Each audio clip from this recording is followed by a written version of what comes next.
오늘 본문 말씀을 가지고 당신의 삶은 누구를 닮았습니까? 누구를 닮았나요라는 제목을 한번 붙여봤습니다.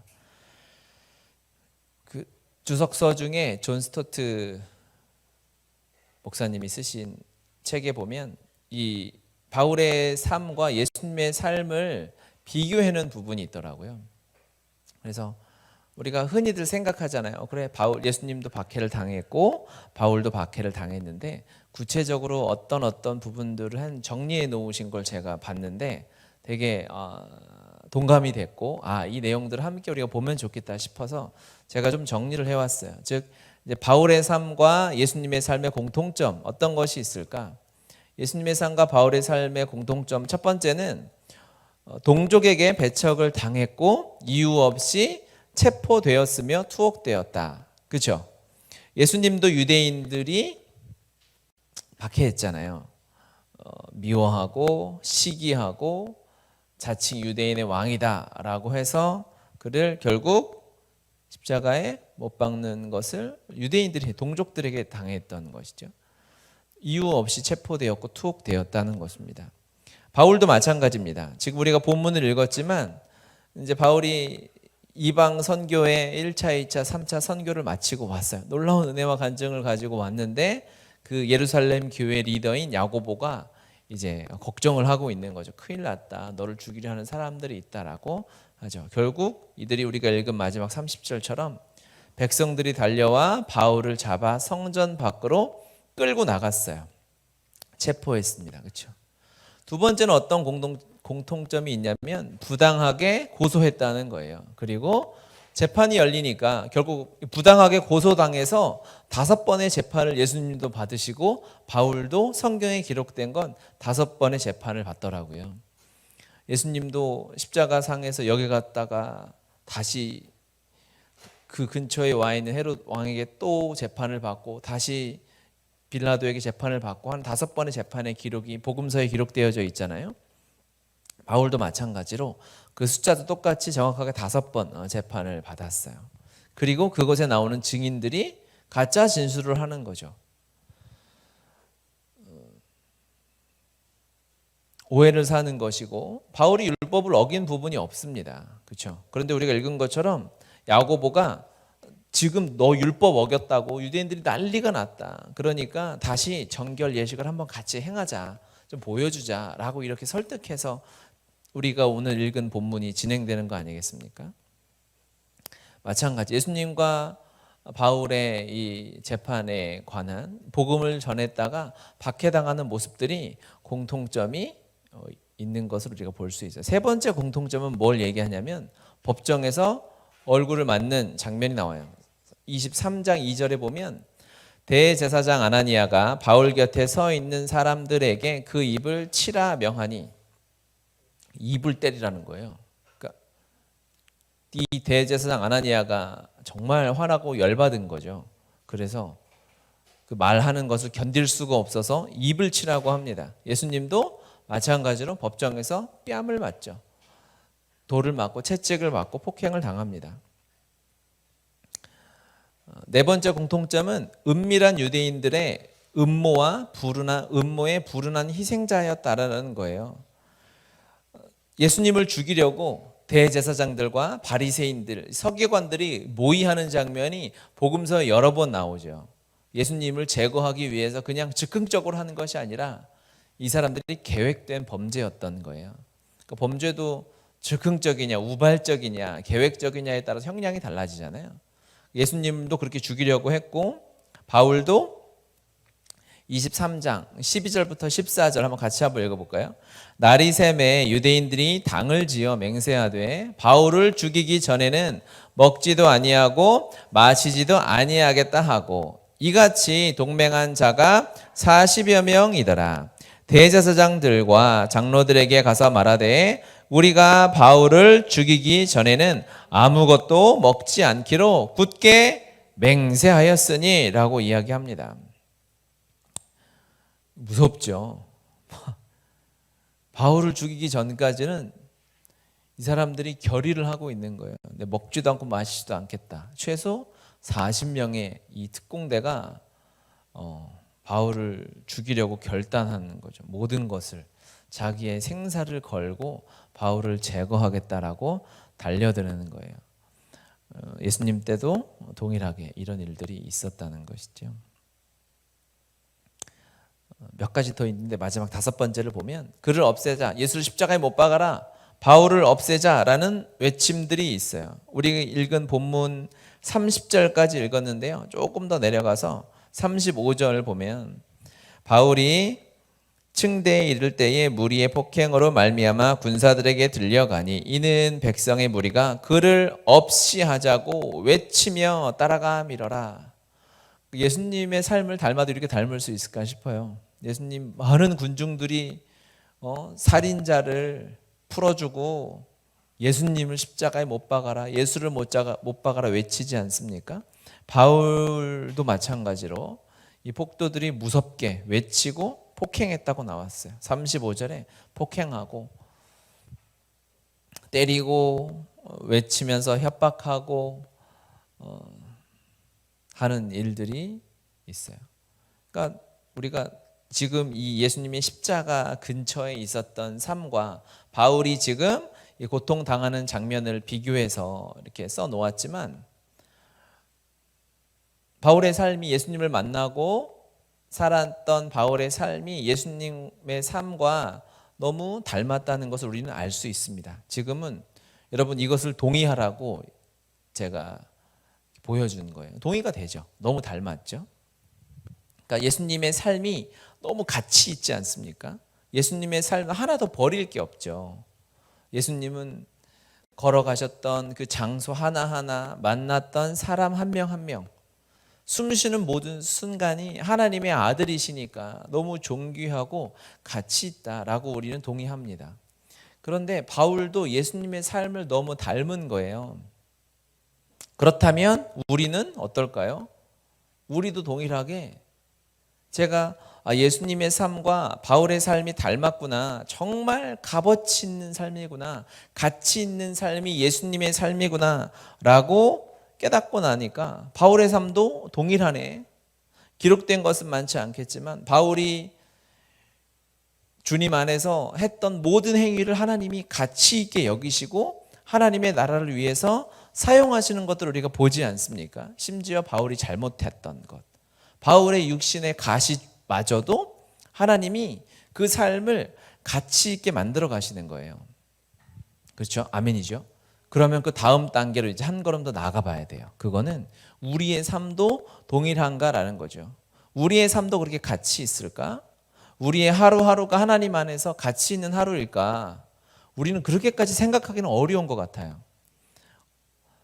어쩔 때는 하루를 보내면서 오늘 하루는 빨리 가버렸으면 좋겠다, 이런 하루도 있지 않습니까? 있을 거예요. 특히 저도 막 대학생 때 방학 때 시간이 많을 때는 그냥 뭐 TV에 빠져서 하루를 보낼 때도 있고요. 너무 오래전 얘기긴 하지만 스타크래프트를 막 하면서 하루에 막 12시간 이렇게 막 가버린 적도 있어요. 그러면 하루가 너무 아까운 거예요. 가치 없는 것 같은 거죠. 하루를 버린 것 같아요. 그런 이제 지체들 얘기도 많이 들었어요. 나는 막 미드에 빠져가지고 핸드폰 게임에 빠져서 하루를 보냈다는 목사님의 슬픈 간증도 들어본 적도 있는데, 그러니까 우리는 우리의 삶은 그렇게 막 가치 있다고 여기지는 않는 것 같아요. 나중에 죽어서 천국 가니까 감사한 일이죠. 그래서 그때는 정말 가치 있고 행복한 삶이 되더라도 지금은 그 정도까지는 아니다라고 저도 생각했던 것 같고, 대부분의 많은 사람들이 하루의 삶 중에서 가치 있는 시간들은 조금 있는 것 같고 귀한 시간들이 있는 것 같지만 삶 전체가 그럴 수 있을까? 그런데 예수님의 삶과 바울의 삶을 비교해서 보다 보니 우리의 삶도 동일한 가치가 있겠구나. 예수님의 삶의 한 절 한 절이 모든 사람에게 감동이고 은혜가 되듯이 바울의 삶의 성공도 마찬가지, 바울이 선교에서 실패해서 마가 요한을 쫓아낸 것도 하나님이 사용하셨던 도구가 되었던 것처럼 우리의 삶이 예수님 짤이지 않습니까? 예수님의 삶의 가치를 전부를 사서 우리의 삶을 사시는 거 아니겠습니까? 하나님께서. 그렇죠? 아멘이죠? 그러면 우리의 삶도 동일한 가치가 있다는 것입니다. 바울의 삶에 눈물도 실패도, 심지어 바울이 스데반을 죽이는 자리에 곁에 있었던 것도 우리에게 감동이 되잖아요. 그걸 하나님이 야 바울아 네 인생에서는 지워라라고 하시지 않았어요. 다윗의 삶이 보니까 예수님을 닮았더라고요. 바울이 실패했던 그 자리, 예수님이 실패한 적이 있을까요? 세상의 기준으로 보면 실패한 적이 있으시죠. 십자가에서 죽어버렸는데 그 세상에서 보면은 저주받아 율법으로 봤을 때는 가장 저주받고 비참했던 그 십자가의 자리를 하나님이 가치 있게 만드셨던 것처럼, 할렐루야, 여러분의 삶에 실패했던 그 자리, 울었던, 눈물 흘리는, 왜 내 삶에 이런 일이 찾아왔을까 하는 그 자리도 하나님 손에 붙들렸을 땐 다 가치 있게 만드시는 분이구나. 우리는 예수님 짤이니까, 예수님의 삶 전체를 우리의 삶과 바꿨기 때문에 그렇다는 것이죠. 그러니까 삶에 우리는 높고 낮음이 있잖아요. 그렇죠? 기쁨이 있고 슬픔이 있는데, 기쁠 때는 되게 좋은 날이고 하나님께 영광 돌리는 날이고, 슬플 때는 내가 잘못한 것 같고 넘어지는 것 같고, 이 인생은 내 인생에서 지워야 되는 것 같지만 그렇지 않다는 거예요. 인생에는 기쁨의 날이 있고 슬픔의 날이 있지만 주님 안에서 이 모든 것이 가치 있는 하루하루구나, 하나님께 감사해야 할 하루하루구나라는 것입니다. 이것이 그리스도인의 삶이에요. 예수님의 삶이었고 바울의 삶이었고 우리가 함께하는 여러분의 삶인 줄 믿습니다. 그 삶을, 그리스도인의 삶에 대해서 잘 표현하고 있는 구절이 하나 있는데 그게 고린도후서 6장이에요. 제가 보여드리겠지만 이걸 한번 폈으면 좋겠어요, 여러분. 고린도후서 6장. 성경을 제가 본문 말고는 예배 시간에 잘 안 피게 하잖아요. 너무 찾는 게 느려가지고 그랬는데 오늘은 이건 찾아야 되겠어요. 계속 봐야 되니까. 자, 고린도후서 6장 신약성경 292페이지. 방심하고 성경을 덮은 지체들도 피세요. 이렇게 성경을 제가 다른 본문을 펴는 건 오랜만입니다. 중요하다는 거죠.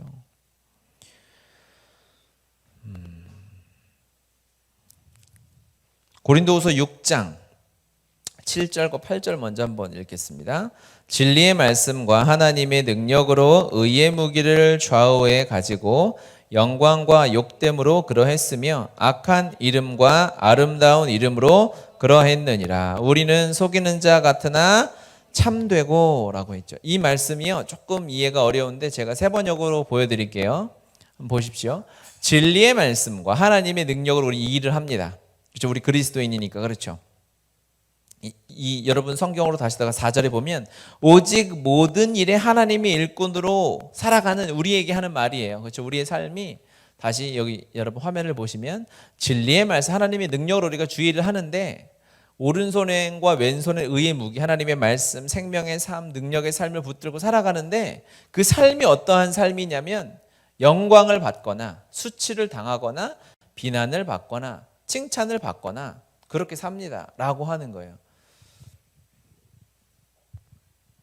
이 말의 뉘앙스가 어떠냐면요, 원래 우리가 이해하기 편한 뉘앙스로 제가 이 본문을 읽어드리면, 우리가 의의 무기를 가지고 살다 보면은 영광스러울 때가 있고 칭찬받은 기쁨의 날이 있지만, 때로는 우리가 그 반대로 수치와 비난을 당하는 안타까운 때도 있습니다 라고 이야기하는 게 우리의 훨씬 이해가 쉬운 거죠. 하지만 이 성경의 이 바울은 지금 고린도후서에서 뭐라고, 어떠한 논조로 말하고 있냐면, 영광이나 수치나 비난이나 칭찬은 삶에 들어가는 당연한 것을 얘기하는 거예요. 살아가다 보면 영광도 있고 수치도 있고, 그게 삶이지, 그게 인생이지. 아무리 그리스도인이고 의의 무기를 들고 살아도 수치가 있는 거야, 비난을 당하는 거야, 칭찬도 있고 영광도 있는 거야 라고 이야기하는, 이 모든 것이 하나니까요. 어떠한 것을 빼는 것이 아니라, 인생이 무엇일까? 삶이 무엇일까? 우리가 살아가는 것이 무엇일까? 내 마음에 들지 않는 일이 생긴다고 낙심하고, 가족 중에 누가 아프다고 좌절하고, 그 자체가, 우리가 그런 일이 생겼을 때 그냥 머릿속에 들어오는 것은 내가 뭘 죄지었나? 내가 뭘 잘못해서 인생에 이런 일이 일어나나? 물론 우리가 회개하고 하나님께 나아가야 할 부분도 있지만, 그냥 무조건 나의 탓으로 생각해서 저주가 일어난 것처럼 여기는 사람들도 있어요. 하지만 그렇지 않아요. 인생은, 우리의 삶이라는 것은 하나님이 붙들고 계신 자의 삶도 동일해요. 슬픔이 없는 인생, 고통이 없는 인생, 기도 제목이 없는 인생 같은 것은 없다는 거예요. 여러분, 축구를 하면은 결과가 어떻게 됩니까? 이길 때가 있죠. 질 때가 있죠. 비길 때가 있죠. 그런 거예요, 축구는. 그런 거죠. 이기면 조금 좋고, 지면 조금 슬프고, 비기면 그냥 그렇고 허무하고, 다음 또 하면 되는 거죠. 그런 것처럼 인생에는 이 모든 것이 담겨져 있다는 것입니다. 진리 안에 산다는 것은 마냥 내 감정이 하늘을 치는 것을 이야기하지 않아요.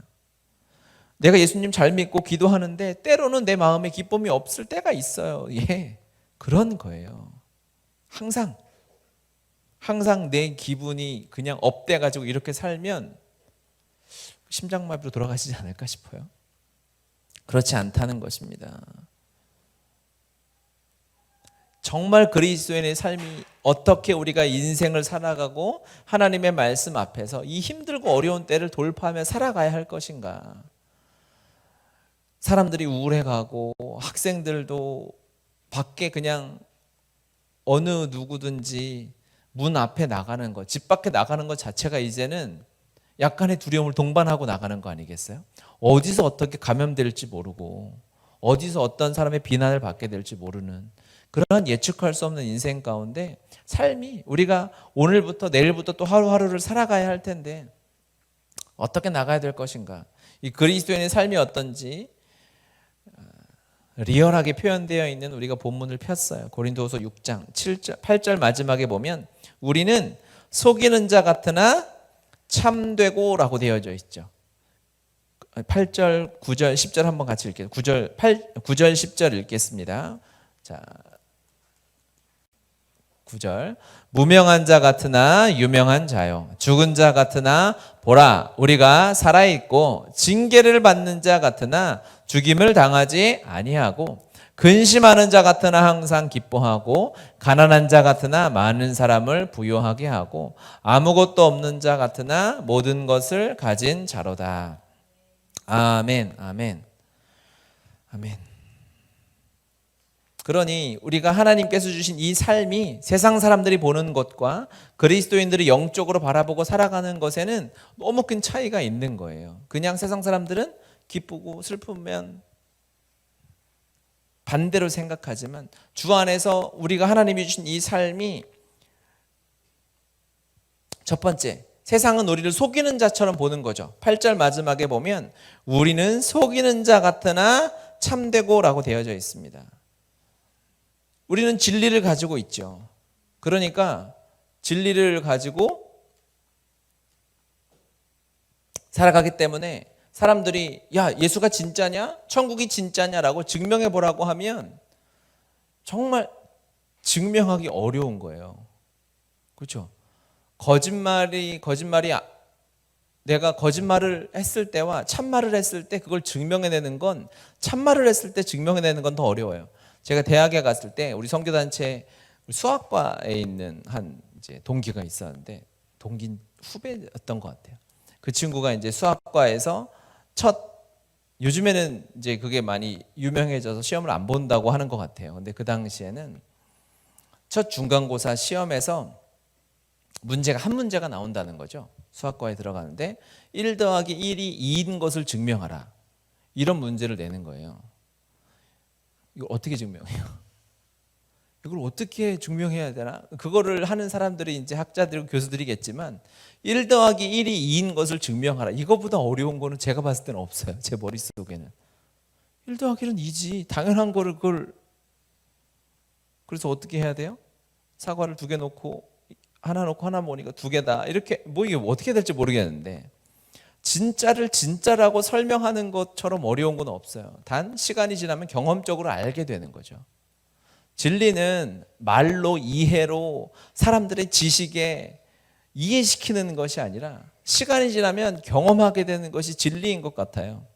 그리스도인들의 삶이 예수님이 살아계신지, 예수님이 부활하셨는지 천국이 진짠지, 우리가 복음이 전부인지 이게 단 한순간의 설교로, 잠깐의 대화로 증명이 안 되지요. 하지만 시간이 지나면 경험하게 되는 거 아니겠습니까?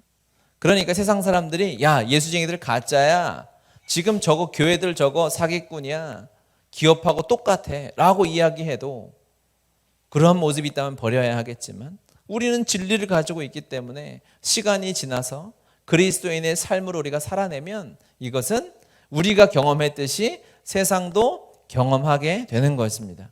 그래서 복음 전파는 더딘 것 같지만 생명을 살리는 것이죠. 하나님의 말씀이 흘러가는 것은 더딘 것 같고 내가 벽에다가 허공에다가 메아리 치는 것 같지만 결국엔 그 말과 진리가 사람을 변화시키고 공동체를 변화시키는 것입니다. 할렐루야, 아멘. 우리 이 진리를 가지고 있어요.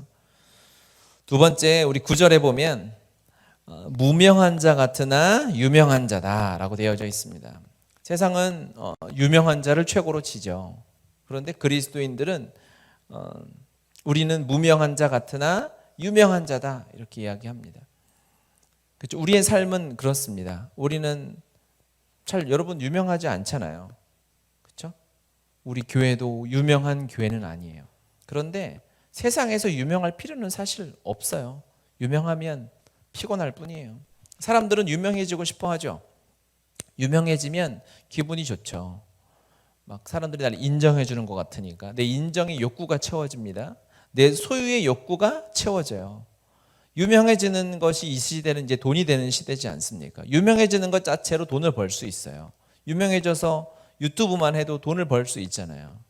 그러니까 유명해진다라는 것은 인간의 욕구를 채우는 데는 아주 탁월한 방법입니다. 유명해지면 권력을 갖게 돼요. 부를 갖게 돼요. 인정을 갖게 돼요. 많은 사람에게 영향을 끼칠 수 있어요. 세상은 그래서 유명해지라고 하지만 우리는 그리스도인의 삶이라는 것은 유명해지려고 노력할 필요가 없이 이미 유명한 자의 삶을 우리는 살아가고 있는 거예요. 세상은 모르죠. 세상은 몰라 우리가. 하지만 영적으로 보면, 영적으로 봤을 때 그리스도인들만큼 유명한 자는 없는 거죠. 세상에서 주님이 우리를 알고 계세요. 하나님이 내 이름을 알고 계십니다. 누구와 친하다는 것 자체가 권력이잖아요. 권력자와 친하다는 것 자체가 권력이고, 그래서 막 누구랑 친한 누가 무슨 비리를 저질렀다 그러면 막 그 권력자랑 연결해가지고 막 신문에 나오고 하지 않습니까? 모든 권력의 하나님 아버지께서 우리를 알고 계십니다. 우리 이름을 알고 계세요. 그리고 사단이 우리를 알아요. 우리가 기도하면 사단의 세계에서는 난리가 나요. 벌벌벌벌 떠는 거예요. 왜? 우리가 기도하는 건 별로 아무것도 아니지만 우리가 기도할 때 하나님이 일하시지 않습니까? 할렐루야. 우리의 기도는 사단을 벌벌벌벌 떨게 하는 거예요. 그러니까 우리 주변에서는 서로가 서로를 봤을 때도 그렇게 유명하게 가치 있게 안 여기잖아요. 그런데 대적들이 보면 그렇게 무서운 이름이 없는 거예요. 임진왜란 때 이순신 장군이 유명하잖아요. 우리 친구들도 이순신 장군 알죠? 이순신 유명한데 그 당시에 그 역사를 보면 오히려 조선에서는 이순신을 그렇게 쳐주지 않았단 말이에요. 막 시기하는 사람도 많고 그냥 저 전라도의 바다를 지키는 해군 장교 중에 한 명 정도로 여기기도 하고 몇 번의 전적을 올렸지만 그래도 뭐 그 지역에서는 유명해도 우리나라에서는 뭐 야 이순신이 있으니까 우리가 안심하자 이런 분위기는 아니었죠. 그런데 왜군들의 기록을 보면 그런 기록이 많다고 하죠. 이순신이 나오면 그냥 그 이름만 결국에 해전마다 기적같이 질 수 없는 전쟁을 다 패배한 왜군들이 결국 돌아가서 이순신 이름만 들어도 거의 뭐 오줌 싸는 수준으로 벌벌벌벌 떠는 일들이 있었다는 거예요. 진짜 유명한 자는 우리끼리 네가 최고야 이게 아니, 우리나라 이게 아니에요. 보이는 세계에서 유명한 자로 살아갈 것이 아니라 정말 대적들이 벌벌 떠는, 대적들이 그 이름만 들어도 야 걔는 무시무시하게 기도하는 자다. 하나님에게 딱 붙어가지고 기도에 붙어가지고 세상에 감당할 수 없는 자다라고 소문나는 자가 그리스도인인 줄 믿습니다.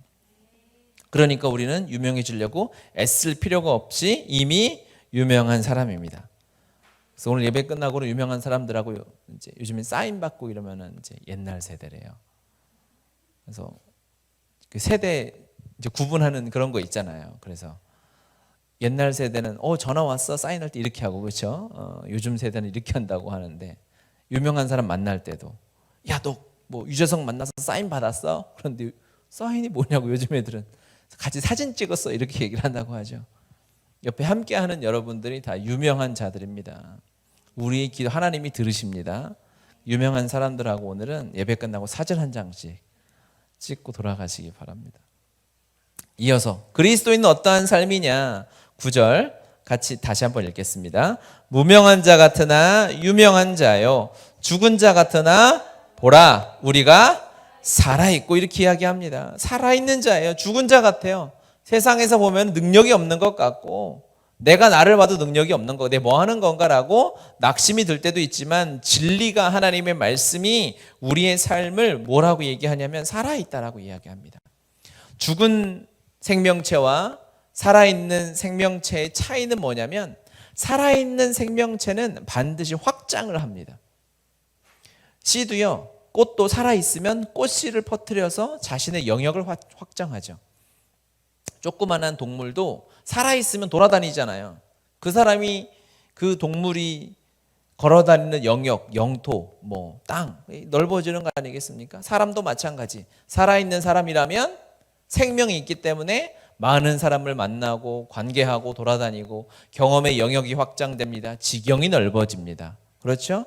우리가 살아있다라는 것은 하나님께서 우리에게 넓혀주시는 지경을 의미한다라고 볼 수 있는 거예요. 죽어있는 사람은 식물인간처럼 병원에 누워있는 사람은 그의 영역이 확장될 수가 없잖아요. 누군가 먹여주고 입혀주는 것은 할 수 있어도 가만히 누워있어야 하니까요. 불가능한 일이죠. 여러분이 살아있기 때문에 여러분은 여러분의 영역이 하나님께서 여러분 안에 예수 그리스도의 생명으로 살려놓으셨습니다. 할렐루야. 그래서 여러분의 지경과 영토가 계속해서 넓어져 가고 있는 거예요. 많은 사람을 만나기도 합니다. 또 다른 새로운 사람을 만나기도 하고 경험되어지게 되는 거죠. 그 방법, 지경이 넓어지는 방법이 가정일 수 있어요. 결혼하면서 영토가 넓어집니다. 영적인 지경이 넓어집니다. 자녀를 낳으면서 영적인 지경이 넓어집니다. 또 결혼을 하니까 또 다른 가정 대 가정이 만나니까 그렇죠? 그 영토가 넓어지죠. 직장을 다닌다는 것이 살아있는 사람들에게는 영토가 넓어지는 것이죠. 그곳에서 또 다른 직장 동료를 만나요. 직장 상사를 만나고 후배를 만나면서 거래처를 만나면서 직장 생활, 사업하는 것 다 마찬가지입니다. 신앙생활도 마찬가지죠. 우리가 살아있기 때문에 생명이 있기 때문에 하나님께서 우리를 통하여 행하실 하나님의 땅을 넓히는 과정들을 하고 계신 거예요. 우리의 넓어지는 땅에서 우리가 행할 것은 무엇일까요? 내게 주신 생명이 흘러가는 거죠. 그것은 열매 맺는 것이죠. 죽어가는 사람이 살아나는 거 아니겠습니까? 그래서요, 여러분, 하나님이 우리에게 주신 이 생명이 그곳에서 싹트고 꽃피고 사람이 살아나고 생명을 얻을 때 그때 와, 내가 살아있구나 하는 짜릿함을 느끼게 되는 거예요. 그리스도인들이 전도의 현장에서 선교의 현장에 가면 막 짜릿하게 살아있다는 것을 느낍니다. 선교 갔다 올 때 그러지 않았어요? 지금은 왜 삶이 이렇게 처져 있을까? 왜 나는 먹기만 할까? 이 고민이 왜 그러냐면 내 삶에 있어서 이 내가 살아있다는 이 생명이 흘러가지 않기 때문에 그래요. 주중에 우리 그 음현정 자매님께서 오랫동안 품고 기도하셨던 한 그 형제님이 계셔서 형제님이 지금 예배를 보실지 안 보실지는 모르겠지만 만났어요. 저도 처음 뵀죠. 처음 뵈서 그동안 우리 현정 자매님이 기도 많이 하고 복음을 전했지만 목사님이 오셔서 사역리 통해서 복음을 전해주시고 영접기도를 같이 해주셨으면 좋겠다라고 저를 초대해 주셨어요. 그래서 제가 카페에 가서 함께 대화를 나누고 사역리를 통해서 복음을 나누는데 사역리는 여러분 다 내용 뭔지 알잖아요. 그게 새로울 수가 없잖아요. 사역리? 이러지 않아요. 사역리 저도 대학생 때 사역리를 외우면서 다녔으니까 전도를 수없이 수십 번은 당연히 넘었고 수백 번 했겠죠. 그런데 오랜만에 사형리도 큰 걸 갖고 오셨어요. 거짓말 조금 못해. 사형리가 이 강대상만 해요. 이만한 초대형 사형리를 가져오셔서 그걸 가지고 복음을 나누는데 제 안에 살아있음이 느껴졌어요. 복음이 흘러가고 함께 영접 기도를 하고 그분이 막 그곳에서 감격해서 와 예수님 막 울고 회개하지 않았어요. 그거는 주님의 영역이고 그리스도에는요 결과는 열매는 주님께 있는 것이고 나로 인해서 복음이 흘러가고 말씀이 흘러갈 때 거기서 살아있음을 느끼는 거예요. 할렐루야. 하나님께서 여러분의 영역을 확장시켜주고 영토를 넓혀주실 때는 그곳에 반드시 생명의 씨앗을 뿌려야 합니다. 우리가 할 수 있는 것은 뿌리는 거죠. 삶의 매듭을 금요일 날 감사의 매듭으로 지으라고 했잖아요. 그렇죠? 하루하루 하나님이 영역을 넓혀주실 때 감사의 씨앗을 심고 만나는 사람에게 복음의 씨앗, 생명의 씨앗, 예수 그리스도 향기를 나타내는 것 그때 여러분 그때 살아있음을 느끼는 거예요. 다 경험해 보셨을 거예요. 친구들을 만났는데 세상 친구들을 만나서 막 예수님 얘기하기가 너무 거리감이 먼 친구들 있잖아요. 복음을 전하려고 사인만 해도 이것들이 다 여시처럼 다 알아. 그래가지고 야 커트 예수 얘기 커트 하고 세상 얘기만 막 하고 이런 친구들이 있죠. 그런 친구들과 함께 있는 시간이 즐거워요. 막 웃어요. 그런데 그 모임이 끝나고 났을 때 엄청난 허무함이 들 때 있지 않아요? 그렇죠? 저만 그런 거 아니죠? 그래요. 왜 그럴까? 그 답은 우리가 살아있기 때문에 그래요. 살아있는 그리스도인이 생명을 나누지 않고 세상 이야기만 하고 돈 버는 이야기만 하고 세상 돌아가는 얘기, 코로나가 어떠니, 정치가 어떠니, 연애가 어떠니, 네 피부가 어떠니, 네 뱃살이 어떠니 이런 얘기만 하면 결국 허무한 것밖에 안 남는 거죠. 우리가 살아있기 때문에 그렇습니다. 그래서 그 사랑으로 여러분이 우리가 컴패션 아이들도 품는 거 아니겠어요? 우리의 지경이 얼마나 넓어졌는지 우리 집에 4명의 아이가 살지만 저희는 또 4명의 아이를 양육하고 품고 있죠. 어떻게 저 같은 사람이 이런 것을 할 수 있었을까? 제가 했을까요? 주님의 생명이 제 안에 있기 때문에 이 일들을 주님께서 행하신 줄 믿습니다. 우리가 금요일마다 컴패션 아이들을 품고 기도하고 있죠. 우리 교회에서 40명 넘는 아이들을 우리 지체들이 한 마음으로 품고 있는데 너무 귀하고 행복한 일입니다. 살아있기 때문에 가능한 일이다. 살아있는 자는 영혼을 품습니다. 영혼을 품고 복음이 흘러갈 때 야, 내가 살아있구나 하는 짜릿함을 느끼게 되는 것입니다. 그 다음 그리스도인의 삶이 어떠한 삶이냐? 여러분 성경이 있으면 거기다가 이렇게 동그라미 1번 이런 걸 해놓으시면 좋아요. 성경이 너무 갑옷처럼 깨끗하게 나는 이거 3대를 물려줄 거야 그렇게 하지 마세요. 결국 여러분 이 냄새 나니까 새 책이 많으니까 동그라미를 주세요. 첫 번째 동그라미는 어떤 거죠? 8절 마지막에 우리는 속이는 자 같으나 참되다 진실한 자이다 라는 것이죠. 두 번째 우리는 어떠한 삶이냐? 무명한 자 같으나 유명한 자다 라는 거예요. 세 번째 우리는 죽은 자 같으나 살아있는 자다. 네 번째 우리는 징계를 받는 자 같으나 죽임을 당하지 아니한다 라고 했어요. 징계받고 훈련받고 삶에 어려움이 찾아오는 것 같아요.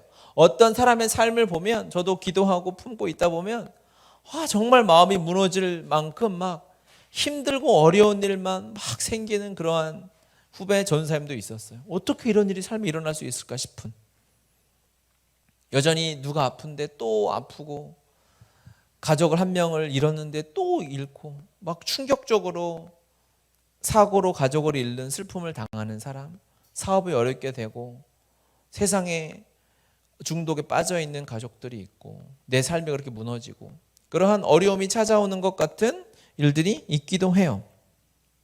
징계를 받는 것 같죠. 하지만 죽임을 당하지 않는다라고 우리의 삶을 바울이 표현했어요. 이게 무슨 말이냐면요, 하나님 손에 붙들려 있다라는 것입니다. 훈련받는 거죠. 연단되는 것은 사단이 우리를 시험하기도 합니다. 주님께서 우리를 강하게 하시기 위해서 연단시키기도 하세요. 하지만 그거는 연단이고 훈련이고 우리를 강하게 살게 하는 것이 목적이지 죽이려는 것이 목적이 아니죠. 양이 얻는 것은 생명을 얻고 풍성히 얻게 하려는 것이죠. 도적이 오는 것은 도적질하고 죽이고 멸망시키려는 것이죠. 하나님이 우리를 붙들고 계시기 때문에 사단 마귀가 우리의 삶을 붙들고 있으면 우리를 죽이려는 것이 목적이지만 주님은 우리를 강하게 훈련시키시는 것이 목적이기 때문에 우리는 때로는 징계받는 것 같으나 때로는 눈물 흘리는 것 같으나 우리 죽지 않아. 우리 언제 죽습니까? 하나님의 계획이 하나님이 나를 이 땅에 품으셨어요. 언제? 우리를 이 땅에 보내시기를 언제 계획하셨냐면 이제 아담을 지으시기 그때 창세 전부터겠죠. 창세 전부터 나를 예정하신 그 이전부터 나를 계획하신 주님이 우리 이 땅에 보내실 때는 계획이 있는 거예요.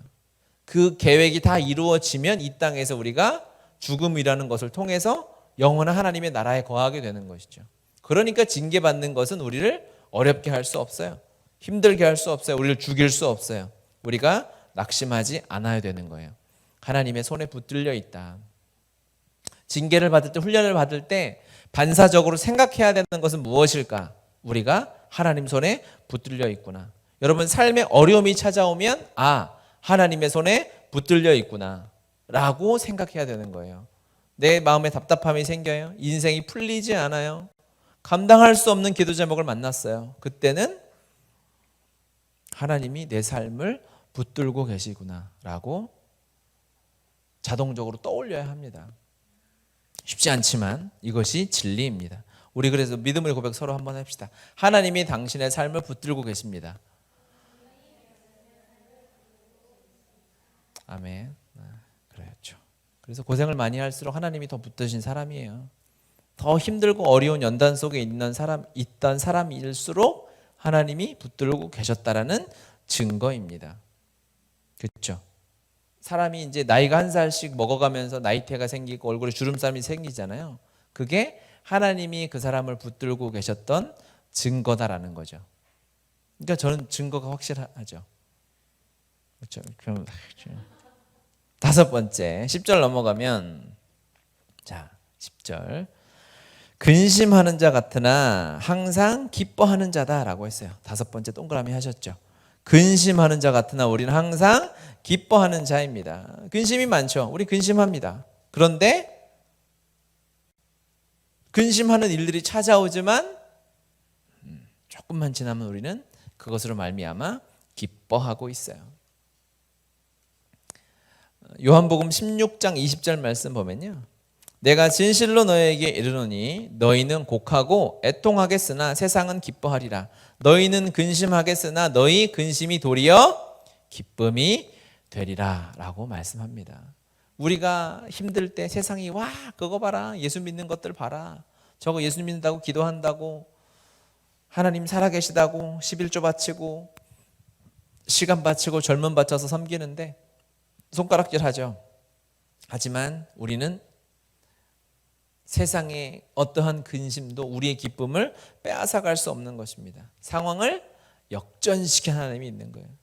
근심이 찾아와요. 그러면 그러니까는 우리는 모든 이벤트가 우리의 삶에 다가와도 내 마음을 통과하면 그렇죠? 모든 문제가 내 삶을 통과하기만 하면 무조건 다 기쁨이 되는 거예요. 감사가 되는 거죠. 이 상황을 역전시키는 것이 감사라고 제가 금요일에 나누었습니다. 요즘에 이제 이런 패밀리 레스토랑 이 샐러드 바 이런 게 다 닫았잖아요. 그런데 샐러드 바에 저는 절대 먹지 않는데 그런 게 있어요. 이렇게 바구니 같은 걸 2개 해놓고 위에서 막 분수처럼 초콜릿이 막 이렇게 흘러내리는 게 있어요. 그렇죠? 그래서 거기다가 뭐 충격적이게도 마시멜로 같은 걸 찍어가지고 그걸 먹고 막 그래요. 그거 어떻게 감당하려고? 그렇죠? 집에 걸어가든지 물구나무 서서 가든지 해야 되는데 그게 그건 거예요. 그 안에 뭐든지 들어가면 전부 초콜릿을 덮이는 거죠. 그 안에 들어가면 거기다가 신발을 넣어도요. 신발이 달콤해져요. 그렇죠? 그 냄새나는 신발을 갖다가 넣어도 초콜릿을 싸가지고 뭐 달콤한 신발이 이렇게 되는 거죠. 그걸 보면서 저는 또 이걸 떠올렸는데 그래 우리가 그거다. 뭐든지 들어오기만 하면 기쁨이 되는 거예요. 우리 감사해 버리니까 상황을 역전시켜 버리니까 지금 여기 다음 세대 아이들이 신발을 먹는다고 지금 행복해하고 있어요. 밥을 먹어요. 신발 먹지 말고. 너희들 신발은 큰일 나요. 냄새 너무 많이 나요.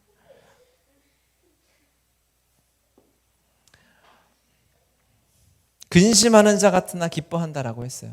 무슨 일이 찾아오든 여러분 이제 우리는 이제 전투력이 막 생기는 거예요. 오케이. 무슨 일이든 와라. 힘들어? 누가 아파? 쓰러져? 망했어? 오케이. 내 안에 들어오면 나 그거 감사해 버리겠다. 그거 내 기쁨으로 만들어 버리겠다. 그 무기가 있어요. 거기에 그냥 담그기만 하면 돼요. 감사라는 이 초콜릿 그 큰 양동이에다가 뭐든지 담그면 달콤해지는 기쁨이 되는 것입니다. 이 은혜와 이 무기를 하나님 우리에게 주신 줄 믿습니다. 그리스도인은 그래서 상황을 역전시키는 자입니다. 감사라는 도구로 말미암아 모든 근심을 기쁨으로 바꾸는 자인 줄 믿습니다. 여섯 번째, 거의 끝나가요. 이제 여섯 번째. 자, 여섯 번째 동그라미 하고 계시죠? 가난한 자 같으나 많은 사람을 부요하게 한다라 그랬어요. 이게 앞뒤가 맞으려면 어떻게 될까요? 가난한 자 같으나 부요한 자요라고 해야 되잖아요. 그 레벨이 아닌 거야. 부요한 게 아니라 많은 사람을 부요하게 하는 자인 거죠. 그렇죠? 그러니까 주님이 우리를 보시는 수준이 너무 높아요. 너 가난하지 않아? 너 부자야가 아니라 얼마나 우리가 부유하고 생명이 풍성하고 풍성하면 우리가 부유한 거 너무 당연한 거고요. 차고 넘쳐서 흘러나서 다른 사람을 부유하게 하는 거예요. 가진 게 너무 많으니까. 일곱 번째 뭡니까? 아무것도 없는 것 같으나 모든 것을 가진 자다. 우리가 우리에게 생명을 주셨고 복음을 주셨고 영원한 하나님의 능력을 주셨기 때문에 세상은 야 교회 가난한 거 아니야? 그러니까 돈만 찾는 거 아니야? 지하에 아무것도 없는 교회 같고 하지만 웃기는 소리 하지 말라 그래요. 우리는 모든 것을 가진 자예요. 우리에게 주신 이 생명으로 말미암아 그리스도인들이 사람을 부요하게 하는 거예요. 살게 하는 거죠. 회복시키는 거죠. 할렐루야. 아멘입니다. 우리에게 주신 기쁨과 감사가 흘러 넘쳐서 다른 사람을 기쁘게 만드는 거예요. 감사하게 만드는 거예요. 여러분, 말씀을 우리가 함께 예배하잖아요. 이 예배가 이 동일한 원리입니다. 여러분 예배 올 때 막 기뻐가지고 춤추면서 오는 사람이 그렇게 많지 않을 거예요. 그런데 예배 자리에 나와서 찬양하다 보면 어떻게 돼요? 사람들이 막 기쁨 회복돼요. 회복됐어요? 회복되죠? 그렇죠. 그럼 오늘 찬양 인도했던 지체들은 다른 사람의 기쁨을 부요케 한 자가 되는 거예요. 우리가 감사하잖아요. 제가 감사하면 감사하지 못했던 사람도 옆에서 그러네 감사하네 라고 하죠. 그 사람의 사라졌던 감사가 회복되는 부요케 되는 자죠. 이거 돈 얘기 아니냐고. 돈도 물론 맞는데 그 얘기는 다 나중에 하기로 하고. 세상에 가난하게 사는 너무 많은 사람들이 있죠. 영적으로, 마음적으로, 가정적으로, 환경적으로 그 안타까워하고 있는 사람을 우리가 부요케 하고 있어요. 여러분은 너무 많은 것을 가진 자입니다. 모든 사람들에게 나누어지고 있는 자. 복음의 속성이 그래요. 복음의 속성이 은혜의 복음, 영원한 복음, 열방용 복음. 어느 곳에 가든 모든 사람들에게 세상에 보면 아무것도, 그러니까 세상의 관점은 뭐예요? 우리가 속이는 사람이고 무명한 자고 죽은 자고 맨날 징계받고 근심하고 가난하고 아무것도 없는 자처럼 그리스도인들을 바라볼 수 있어요. 심지어 나 자신도 나를 그렇게 바라볼 수 있어요. 하지만 그리스도인 삶은 그거 아니다라는 거예요. 그런 거 있어요. 없는 게 아니에요. 있지만 결론이 뭐냐? 우리의 삶이 뭐냐? 결국 주님이 궁극적으로 우리를 어떠한 삶으로 우리에게 허락하시고 우리의 삶이 예수님처럼 가치 있는 삶으로 나아가게 하느냐라는 것은 우리의 참된 삶, 진정한 유명한 삶, 살아있는 자, 죽임을 당하지 않는 자, 기뻐하는 자, 사람을 부요하게 하는 자, 모든 것을 가진 자라는 것이죠. 이 말씀을 준비하면서 아이들에게 최근에 이야기해줬던 한 사람이 생각이 났어요. 그리스도인인데 지금은 목사님이 되셨다는데 저도 잘 이해가 안 되는 한 분이 계세요. 이분이죠. 여러분도 잘 아시죠? 닉 부이치치라고. 저보다 동생이에요. 근데 82년도인가 호주에서 태어난 목사님의 아들로 태어났어요. 그런데 태어날 때부터 이미 해표지증이라는 그 질병으로 태어나가지고 팔다리가 없이 사지가 없이 태어났어요. 단 저 왼쪽 발 밑에 손가락 발가락 2개죠. 발가락 2개만 가지고 태어나게 된 거예요. 얼마나 절망스럽겠습니까? 그런데 하나님의 일하심은 놀라워요. 하나님이 이 부이치치가 이 닉이 태어났을 때 하나님의 마음을 가진 부모님으로부터 이 아이를 향해서 처음으로 했던 말. 여러분, 병원에서 아이가 태어나면 이 아이를 딱 봤을 때 이미 뱃속에서부터 알았겠죠. 장애가 있다, 어렵다. 그런데 실제로 봤을 때 간호사와 의사가 얼마나 부모님 볼 낯이 없겠습니까? 얼마나 충격적이겠습니까? 그래서 의사와 간호사가 다 걱정하면서 부모님에게 아이를 데리고 왔을 때 이 부모가 했던 말, 우리 아이는 너무 아름답군요. 하나님이 이 아이의 삶에 실수하실 리가 없습니다 라고 고백을 했다는 거예요. 그리고부터 사랑으로 이 아이를 키웠죠. 그래서 VTG의 삶에 행복만 있었냐? 그렇지 않죠. 당연히 학교에서 왕따 당하고요. 3번이나 삶을 포기하려고 도전도 했지만 결국 하나님이 이 목사님을, 지금은 목사가 된 이 VTG 목사님을 만나 주셨어요. 그리고 이분의 강연이나 유튜브에 엄청 많습니다. 그리고 이분이 재단도 세웠죠. 전 세계를 다니면서 사람들을 부욕해 하고 있어요. 당신은 가진 게 많지 않습니까? 당신은 팔도 있는데 왜 행복하지 않습니까? 당신은 다리로 뭐든지 뛰어다닐 수 있는데 왜 못한다고 하십니까? 저분이 골프도 치고요, 스케이트보드도 타고 드럼도 치고 서핑도 하고 결혼도 했어요. 그래서 애가 최근에 기사 검색해 보니까 애가 4이래요. 유일하게 제가 애만 많았는데 이제 다 따라잡혀가지고. 뭘로 설명하겠습니까? 의학으로, 심리학으로, 어떠한 과학으로 이 그리스도인의 삶을 설명할 수 있겠어요? 설명이 안 돼요. 다음 사진을 보면 가족 사진입니다. 자녀들은 장애가 없어요. 너무나 아름다운 가정이죠. 이분이 하는 말이 얼마나 사람이 밝은지, 강연할 때마다 그 밑에 발가락 2개 있잖아요. 그 발가락 2개를 자기는 닭다리라고 부르더라고요. 자기는 이 닭다리로, 이분이 편지도 쓰고 글도 쓰고요, 책도 많이 썼어요. 이분이 쓴 책이 결혼에 관한 책, 제목이 부부의 한계를 껴안는 결혼이라는 책도 썼어요. 우리나라에 왔을 때, 인터뷰했을 때 그 신문 기사 제목을 제가 마지막으로 한번 보여드리고 이제 이렇게 예배를 마칠 텐데, 다음 사진 보여드리면, 가지고 있는 것에 감사하면 행복해져요 라고 기사에 났어요. 한 우리나라 예능 방송에 나와서 이렇게 인터뷰를 한 거예요. 저걸 우리말로 표현하면 뭘까요? 우리는 모든 것을 가진 자다. 그러니까 감사해라. 하나님의 영광이 임할 것이다. 하나님의 기쁨이 임할 것이다. 이거 아니겠습니까? 할렐루야. 아멘. 아멘이. 이게 그리스도인의 삶이에요.